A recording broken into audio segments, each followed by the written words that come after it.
Hello everyone, ఎలా ఉన్నారు అందరూ? I hope everybody is doing great and welcome back to our English Partner Telugu YouTube channel. Last వీడియోలో మనం చేసిన వీడియోకి సూపర్బ్ రెస్పాన్స్ వచ్చిందన్నమాట. సో అదే విధంగా ఒకరు మనల్ని రిక్వెస్ట్ చేశారు, మీరు లాస్ట్ వీక్ చేసినట్టుగానే ఈ వీక్ కూడా do, does, did. So last week మనం హ్యాస్, హ్యావ్, హ్యాడ్ చేసాం కదా వీడియో. సో దానికి సిమిలర్గా ఉండే ఒక topic do, does and did ఈరోజు మాకు వీడియోలో ఎక్స్ప్లెయిన్ చేయండి అలాంగ్ విత్ ఎగ్జాంపుల్స్ అని చెప్పి రిక్వెస్ట్ రావడం జరిగింది. సో అందుకే ఈరోజు మనం ఈ టాపిక్ పైన డిస్కస్ చేసుకోబోతున్నాం అన్నమాట. వీడియో చాలా ఇంట్రెస్టింగ్గా ఉండబోతుంది, ఇన్ఫర్మేటివ్గా ఉండబోతుంది. We're going to do a lot of examples and we're going to see first person, second person, third person వీటన్నిటికీ సంబంధించి క్లియర్ కట్ ఎక్స్ప్లెనేషన్. సో వీడియోని లాస్ట్ దాకా చూడండి అండ్ వీడియో కనుక మీకు నచ్చితే ఫస్ట్ అయితే ఒక లైక్ ఇచ్చేసేయండి. అండ్ మీరు ఇప్పటిదాకా సబ్స్క్రైబ్ చేసుకోలేదు మా ఛానల్కి అనుకుంటే వెంటనే సబ్స్క్రైబ్ చేసి బెల్ ఐకాన్ని కూడా క్లిక్ చేయండి, సో దట్ మేము వీడియో అప్లోడ్ చేసిన ప్రతిసారి నోటిఫికేషన్ మీ వరకు అనేది వస్తుంది. సో మనం last week has, have, had discuss చేసినట్టు ఈరోజు do, does and did discuss చేయబోతున్నాం. ఇంకెందుకు ఆలస్యం, వీడియోలోకి వెళ్ళిపోదామా? Let's get started. మనము ఇన్ డెప్త్ గా అసలు డూ ఏంటి, డస్ ఏంటి, డిడ్ ఏంటి అనేది తెలుసుకునే కంటే ముందు, దీని యూసేజ్ ఏంటి అని అర్థం చేసుకునే కంటే ముందు, అసలు డూ, డస్, డిడ్ అనేవి ఏ కేటగిరీకి సంబంధించిన విషయాలు, ఏ కేటగిరీకి సంబంధించిన వర్డ్స్ అనేవి ఫస్ట్ మనం తెలుసుకోవాలన్నమాట. సో ఈ డూ, డస్, డిడ్ అనేవి చాలా మంది అనుకునేటట్టు వర్బ్స్ అయితే కాదండి. ఇవి హెల్పింగ్ వర్బ్స్ లేదా ఆక్సిలరీ వర్బ్స్ అని అంటూ ఉంటాం అన్నమాట. సో వర్బ్స్ అంటే క్లియర్ కట్గా క్రియ లేదా మనం చేసే ఒక పనిని డిస్క్రైబ్ చేసే వర్డ్. కానీ డూ, డస్ అండ్ డిడ్ అనేది హెల్పింగ్ వర్బ్స్ లేదా ఆక్సిలరీ వర్బ్స్ తాలూకా రోల్ని ప్లే చేస్తాయన్నమాట. సో వీటి యూసేజ్ చాలా చాలా ఇంపార్టెంట్ ఒక సెంటెన్స్లో. వీటిని మనము normal sentence, statement kind of సెంటెన్సెస్లో యూజ్ చేయొచ్చు, ఇంట్రోగేటివ్ సెంటెన్సెస్ లేక ఏదైనా ఒక క్వశ్చన్ అడగాలనుకున్నప్పుడు యూజ్ చేయొచ్చు. సో బోత్ వేస్ మనము ఈ మూడు వర్డ్స్ని కూడా యూజ్ చేస్తాం. కాకపోతే ఈ వర్డ్స్ తాలూకా యూసేజ్ టెన్సెస్ బట్టి and also first person, third person, second person అనే ఒక సబ్జెక్ట్ని బట్టి కూడా డిఫర్ అవుతూ ఉంటుందన్నమాట. సో ఫస్ట్ అయితే మనము డూ అండ్ డస్ వీటిని ఎక్కడ యూజ్ చేస్తాము, ఎటువంటి టైప్ ఆఫ్ సబ్జెక్ట్స్ ముందు యూజ్ చేస్తాము అండ్ అదేవిధంగా ఏ టైప్ ఆఫ్ టెన్స్ ముందు యూజ్ చేస్తాము అనేది ఇప్పుడు చూసేద్దాము. ఆ తర్వాత మిగిలిన విషయాలు మాట్లాడుకుందాం. Along with examples I'm going to explain to you very clearly. Okay, ఇప్పుడు వచ్చేసి డూ అండ్ డస్. ఈ డూ అండ్ డస్ అనే ఈ రెండు వర్డ్స్ కూడా మనం ఏదైనా ఒక పని చేస్తున్నాము, లేదంటే ఒక పని చేస్తామా, లేదంటే చేస్తూ ఉన్నామా, ఇటువంటి విషయాలు చెప్పడానికి ప్రెజెంట్ టెన్స్లో యూజ్ చేస్తాం అన్నమాట. సమ్ టైమ్స్ ఫ్యూచర్ టెన్స్లో కూడా యూజ్ చేయొచ్చు, బట్ ఈ రెండు టెన్సెస్లో మాత్రమే ఈ డూ అండ్ డస్ అన్నది మనం యూజ్ చేస్తూ ఉంటాం. గుర్తుంచుకోండి, వర్తమాన కాలము, కొన్నిసార్లు భవిష్యత్తు కాలంలో మాత్రమే ఈ డూ అండ్ డస్ అనే వర్డ్స్ మనము యూజ్ చేస్తాం అన్నమాట. ఈ డూ అండ్ డస్ అనే ఈ రెండు వర్డ్స్కి మీనింగ్ ఒకటే అయినప్పటికీ ఇవి ఎటువంటి టైప్ ఆఫ్ పర్సన్స్ అంటే ఎటువంటి టైప్ ఆఫ్ సబ్జెక్ట్, ఫస్ట్ పర్సనా, సెకండ్ పర్సనా, థర్డ్ పర్సనా, దేంతో పాటుగా మనం యూజ్ చేస్తున్నాము అనే దానిపైన చాలా వరకు డిపెండ్ అయి ఉంటుందన్నమాట sentence formation and sentence structure అన్నది.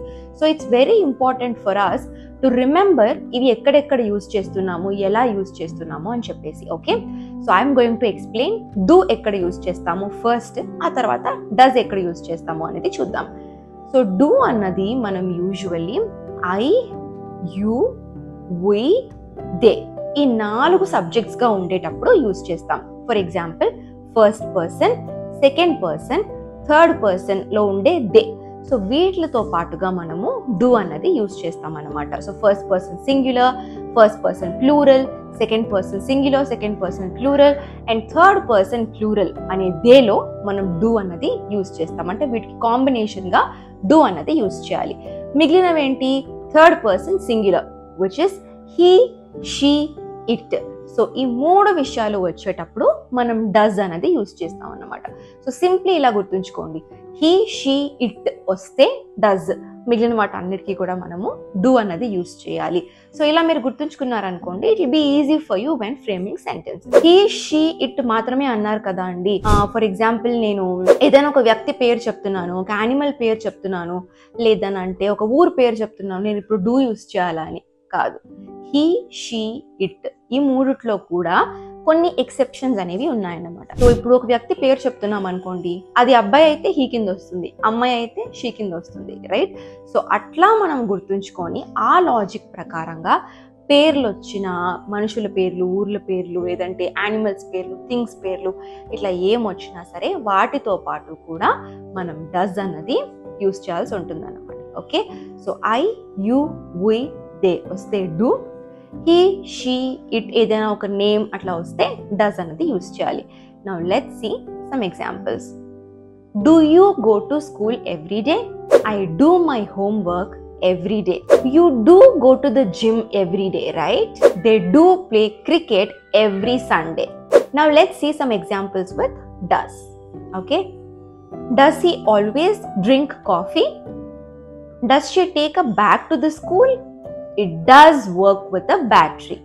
So ఇలా మనము he, she it వచ్చేటప్పుడు, I, you, we, they వచ్చేటప్పుడు different kind of auxiliary verbs ని ప్రెజెంట్ టెన్స్ లో యూస్ చేస్తాం అన్నమాట. Some common mistakes which people will do అదేంటి అని అంటే he don't, she don't, she do, he do ఇట్లా అంటూ ఉంటారు. ఓకే, హీతో పాటుగా డోంట్ని కానీ డూని కానీ యూజ్ చేస్తూ ఉంటారు, which is absolutely wrong. So he, she it వచ్చేటప్పుడు మనం ఎప్పుడు కూడా డజంట్ లేదా డస్ని యూజ్ చేయాలి. ఐ, యు, వి, దే వచ్చేటప్పుడు ఎప్పుడు కూడా డూ లేదా డోంట్ అనేది యూజ్ చేయాలి. Clear? So now let's see did అనేది ఎక్కడ యూజ్ చేస్తాము. ఓకే, సో డిడ్ అనేది చాలా easy and simple. Okay, do and does మనం ప్రెజెంట్ టెన్స్ లో యూజ్ చేస్తాం, రైట్? బట్ పాస్ట్ టెన్స్ లో మనం యూజ్ చేసే word did or did not అన్నమాట. సో మనం డూ అండ్ డస్ కి different type of subjects, first person, second person, third person ఇవన్నీ డిస్కస్ చేసాం కదా. బట్ డిడ్ విషయానికి వస్తే అవేవి కూడా అప్లై కావు. మీరు ఏ సబ్జెక్ట్ అయినా, ఫస్ట్ పర్సన్ కానివ్వండి, సెకండ్ పర్సన్ కానివ్వండి, థర్డ్ పర్సన్ కానివ్వండి, సబ్జెక్ట్ ఏది అయినప్పటికీ కూడా డిడ్ అనేది మనము యూస్ చేయొచ్చు. అండ్ ఓన్లీ గుర్తుంచుకోండి, భూతకాలం, పాస్ట్ టెన్స్ లో మాత్రమే యూస్ చేయాలి. Now let's see some examples. He didn't eat food. I did not go to school yesterday. She did not call me last night.